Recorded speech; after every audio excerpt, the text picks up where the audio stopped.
Tervehdys täältä Lappeenrannan sydämestä. Tarkoitukseni olisi puhua seurakunnalle jotain omalta sydämeltä ja ehkä myöskin isän sydämeltä. Ainakin toivon niin.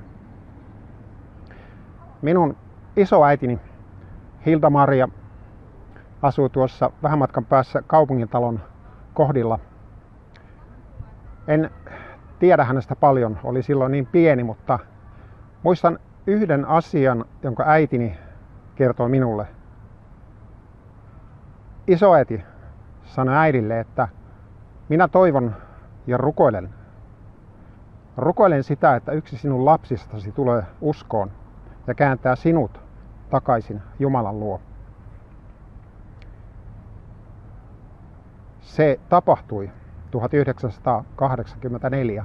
Minä tulin uskoon ja huomasin ilokseni sen, että myöskin puhuin näistä asioista äidilleni monta kertaa ja sitten ymmärsin sen, että äiti rohkaistui jälleen luottamaan Jeesukseen.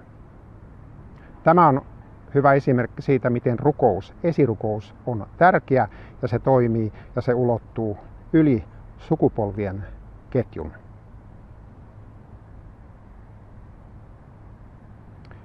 Tuossa taustalla on Lappeen kirkko.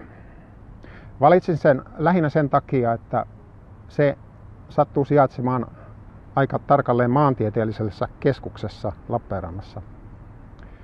Ehkä isoisät, isovanhemmat näkivät jo sen tärkeyden. Mutta tärkeintä kuitenkin on se, että seurakunta, ne ihmiset, jotka ovat siellä kirkossa, ne saavat olla rukoillen maantieteellisessä ja myöskin hengellisessä keskuksessa tässä kaupungissa. Minulla on yksi hyvä muisto tuosta kirkosta. Monien vuosien takaa tulin väsyneenä kirkon penkkiin ja istahdin siihen penkkiin, niin tunsin, miten ylhäältä laskettiin sellainen virvoittava kosketus ja se meni läpi minun olemukseni ja minä uudistuin uskossani. Tuo ilta oli hyvän olon ilta, jotka pastori Jari oli käynnistänyt vähän aiemmin. Kiitoksia Jarille siitä ja taivaan isälle. Vuosia sitten tuli mieleeni ajatus siitä, että haluaisin järjestää seurakunnassa tällaisia seurakuntien yhteisiä ylistys- ja rukouskokoontumisia, jossa olisi rukousta ja ylistystä ja lippuja. Nyt esittelen teille yhden näistä lipuista tuossa.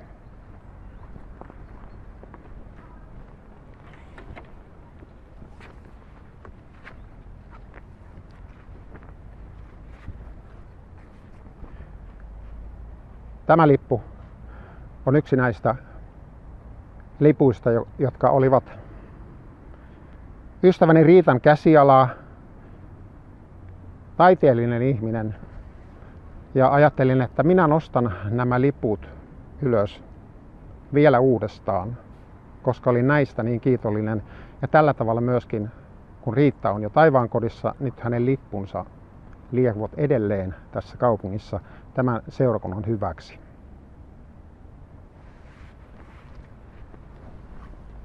Kauan sitten, jos muistatte Raamatusta kertomuksen Mooseksesta, joka sanoi, että Herra on minun lippuni. Tilanne oli sellainen, että Israelin kansa oli erämaavaelluksella Egyptistä kohti luvattua maata ja amalekilaisten kansa jälleen kerran alkoi kiusaamaan israelilaisia. Näillä amalekilaisilla oli ilkeä tapa väijyä tuossa erämaavaelluksen aikana israelilaisten jälkeen jääneitä väsyneitä ihmisiä ja surmata heitä. Amalekilaiset olivat osa niitä kansoja, joista Raamattu todistaa, että niiden syntimitta oli tullut täyteen. Ja tämä oli se syy, minkä takia Jumala sanoi Moosekselle, että surmatkaa.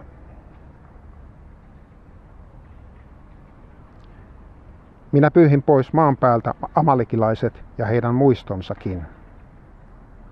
Siis tästä syystä, ei sen tähden, että israelilaiset olisivat olleet parempia kuin muut kansat, vaan aivan samanlaisia he olivat kuin mekin. Mutta koska Jumala oli tehnyt heidän kanssaan liiton, ja Jumala oli ja on edelleen liittouskollinen Jumala, sen tähden Jumala pelasti Israelin. Tänään koen, että nyt on puhdistautumisen ja pyhittäytymisen aika, on hengellisen varustautumisen aika.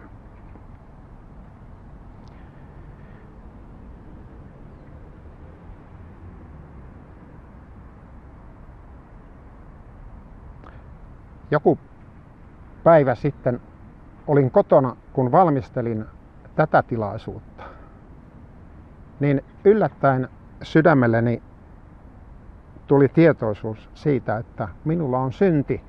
Se nostettiin jostain tiedostamattomasta ylös kesken sen kaiken. Ja se oli vaikea tilanne. Minä mietin hetken aikaa, mitä tehdä, koska tunsin, että nyt ikään kuin se voitelu tai se Jumalan läsnäolo katoaa sen asian tähden, mikä Jumala oli nostanut esiin. Minun oli aivan pakko soittaa tälle asian osaiselle ihmiselle ja tunnustaa tämä häneen liittynyt synti. Ja kun sen tein, niin silloin palasi se rauha ja ikään kuin virta alkoi jälleen kulkemaan. Minä saatoin mennä eteenpäin. Tästä minä muun muassa tiedän sen, miten tämä aika on sellainen, että täytyy valvoa, täytyy olla lähellä Jumalaa, täytyy kuunnella, mitä Jumala puhuu ja miten hän ohjaa, kun teemme hänen tehtäviään. Eli siis koen, että Jumala haluaa antaa seurakunnalle uuden voiman ja voitelun. Tämä on Jumalan sydämellä oleva ajatus näitä päiviä varten. Olen sen eri suunnista kuullut, kun asioita seuraa, mutta sitten myös omalle sydämelle on noussut jotain, mikä vahvistaa sitä samaa. Voisin sanoa jopa niin voimakkaasti, että nyt on nousemassa uudelleen tällainen alkuseurakunnallinen Ananiaksen ja Safiran aika. Tämä sana on lainattu. Toinen lainaamani sana on se, että tulee kirkkauden aika. Samanlainen kirkkauden aika, mikä alkuseurakunnan aikana oli. Ei kopio siitä, mutta jotain, missä Jumalan voima, Jumalan rakkaus ja Jumalan pyhyys tulee uudelleen esiin tässä maassa.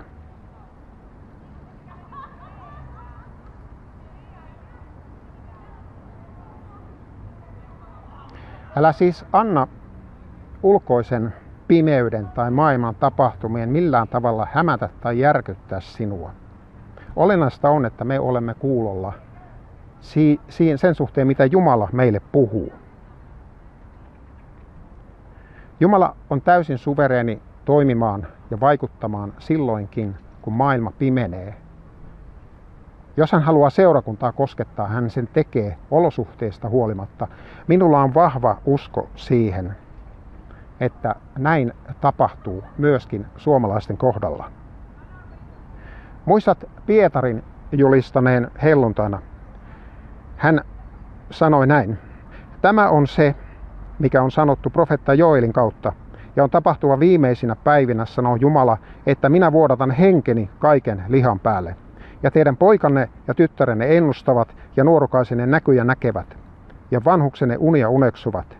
Ja myös palvelijaini ja palvelijatterinne päälle minä niinä päivinä vuodatan henkeni, ja he ennustavat. Ja minä annan näkyä ihmeitä ylhäällä taivaalla ja merkkejä alhaalla maan päällä, verta ja tulta ja savupatsaita. Aurinko muuttuu pimeydeksi ja kuu vereksi ennen kuin Herran päivä tulee, se suuri ja julkinen. Valtavia sanoja Pietarilta, ja hän oli tietysti oikeassa. Mutta kiinnitin huomiota tässä sanaan kaikki liha. Eli siis vuodatan henkeni kaiken lihan päälle. Voisiko olla niin, että kun Raamatussa usein profeetalliset sanomat, niillä oli tällainen alkutäyttymys ja lopputäyttymys. Hyvin usein.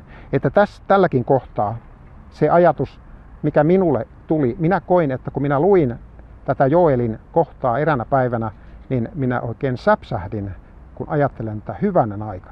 Tässä on nyt se kirkkaus. Tätä kautta se tulee se aika, jolloin Pyhä Jumala astuu esiin ja tuomitsee synnit. Ja se voi tapahtua ihan yhdessä hetkessä. Ja sen takia täytyy valvoa. Ja tämä on sitä, mistä muutkin ovat puhuneet, että Suomen yllä on jo kirkkauden henki. Ja se on tulossa. Me odotamme joka tapauksessa sitä, me rukoilemme sitä, sillä Jumala tekee suuria tässä maassa. Monia vuosia sitten usein sain sydämelleni tämän ajatuksen siitä, että Jumala ennalleen asettaa seurakuntansa. Tämä on sitä samaa, mitä nyt tapahtuu.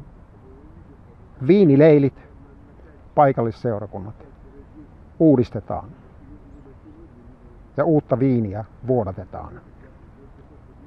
Jeesus säästi Kaanassa parhaan viinin viimeiseksi niin sanotusti. Minä uskon, että se voi olla myös tänä päivänä niin. Luetaan alkuseurakunnasta yksi jae apostolien teosta. Koko uskovien joukolla oli yksi sydän ja yksi sielu. Kukaan ei pitänyt omanaan sitä, minkä omisti, vaan kaikki oli heille yhteistä. Apostolit todistivat voimallisesti Herran Jeesuksen ylösnousemuksesta ja Jumalan armo oli heidän kaikkien osana runsain määrin. Ajattelen sitä, että Jumala rakentaa ihmeellisesti tällaista Jeesus-mosaiikkia. Hän laittaa pieniä palasia paikalleen, kauniisti rakennettuja, huolella tehtyjä, sovittelee ne omille paikoilleen ja sitten tapahtuu se, että Kristus itse tämän mosaikin takaa valaisee maailman pimeyttä ja ihmiset, jotka pimeydessä ovat, he näkevät sen. He saavat kosketuksen. He tulevat Jeesuksen luo seurakuntaan. Tietysti sieluvihollinen vastustaa kaikkea tätä. Se koettaa tuhota ja estää Jumalan seurakuntaa julistamasta evankeliumin sanomaa. Ja samoin se koettaa myös tänä päivänä estää Israelin kansaa olemasta kansa omassa maassaan. Ja tämä on hyvin tärkeä huomio. Huomaatteko, että kun Jeesus puhuu tulemuksesta Raamatussa, niin hän sanoo erässä tilanteessa näin. Sillä minä sanon teille, tästä edes te ette näe minua ennen kuin sanotte siunattu olkoon hän, joka tulee Herran nimeen. Ymmärrätkö? Jeesus tulee takaisin, kun hänen oma kansansa kutsuu hänet takaisin. Ja myös siksi Jaakobia, Israelia ahdistetaan tänä päivänä.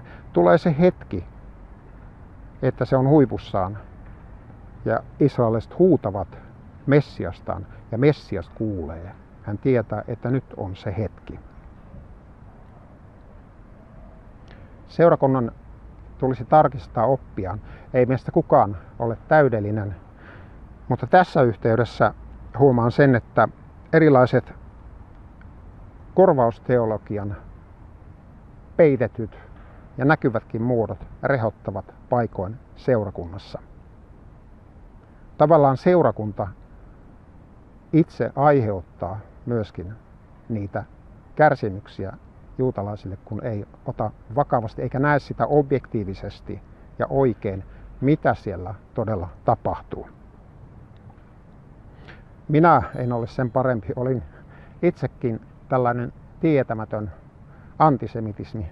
Erässä tilanteessa tuossa aikanaan Gospel Cafeessa pastori Mike Story kävi puhumassa ja kuuntelin siellä ja hän sanoi yleisölle, että jos et rakasta juutalaisia, niin olet antisemitisti. Se pisti minun sydämeni ja jäin sitä miettimään. Ja sen jälkeen lähti prosessi, jossa minä avauduin. Jumala auttoi näkemään, mikä itse asiassa on Israelin kansa ja millä tavalla se liittyy tähän seurakuntaan, jossa me tänään elämme. Eli siis lyhyesti sanottuna, me pakanauskovat emme ole uusi Israel, vaan meidän tulee liittyä Jumalan suunnitelmaan ja tulla oksastetuksi yhdessä jalojen oksien kanssa siihen öljypuuhun, joka on Jeesus Kristus, Jeshua Hamasia, Juudan leijona. Vain sydämeltään ympärileikattu voi olla uskossa ja voi ymmärtää tämän. Käydään Herran eteen ja pyydetään häntä puhumaan siitä, mikä on totuus näissä asioissa. Hän kyllä opettaa.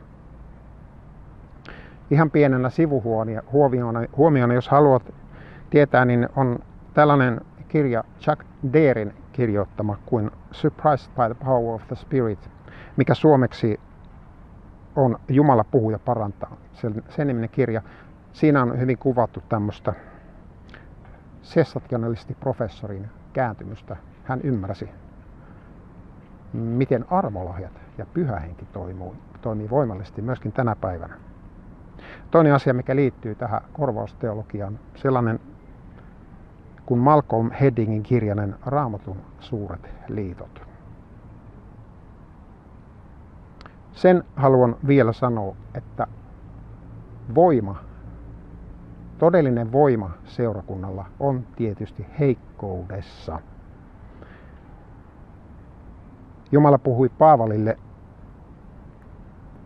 kun hän tuskaili pistimänsä kanssa. Minun armossani on sinulle kyllin ja minun voimana tulee täydelliseksi heikkoudessa. Huomaatko muuten tässä sanat sillä minun voimani on siinä keskellä, joka paljastaa sen, että Jumalan armo itse asiassa on se voima, joka muuttaa, pyhittää, uudistaa, vie eteenpäin, antaa resursseja, tekee kaiken. Me itsessämme emme voi tehdä yhtään mitään, mutta me voimme levätä Kristuksen varassa, pyrkiä hänen lähelleen, olla, niin kuin sana sanoo, Herran neuvottelussa. Kaikki tämä herätys, johon uskon, voi tulla varsin nopeasti ja olla nopeasti ohi. Maailma ei muutu enää paremmaksi. Seurakunta ei ala hallita maailmaa, mutta Jumala tulee ottamaan omaansa tämän pimeyden keskeltä. Me saamme olla siinä mukana. Sanohan sana, että koska laittomuus pääsee valtaan, kylmenee useimpien rakkaus. Mutta juuri ennen tätä laittomuuden suurinta hyökyaaltoa morsian valmistetaan sulhaselleen valmiiksi. Mehän haluamme olla sellaisia morsiimia, jotka ovat sydämeltään valmiit menemään sulhaselle. Ja Jeesus haluaa nähdä sellaisen seurakunnan. Ja se seurakunta tulee toteutumaan.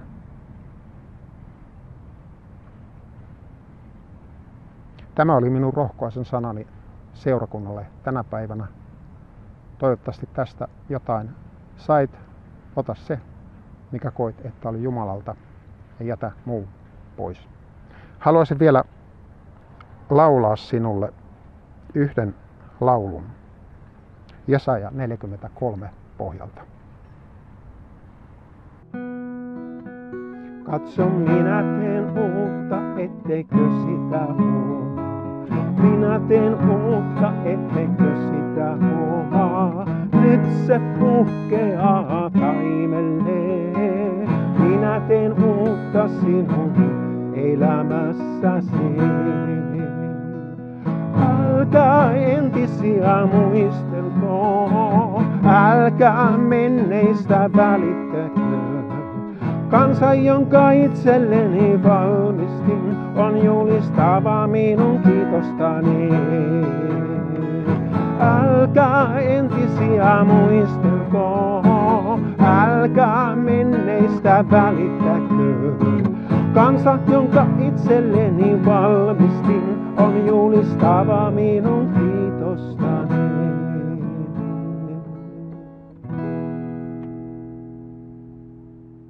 Tässä on shofar.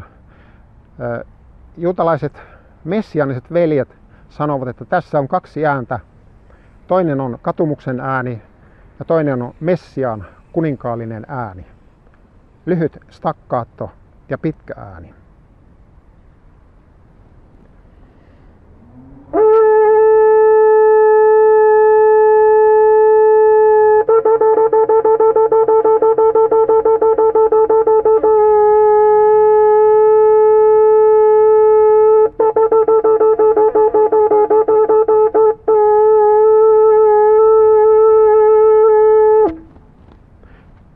Tällaista Lappeenrannasta tänään.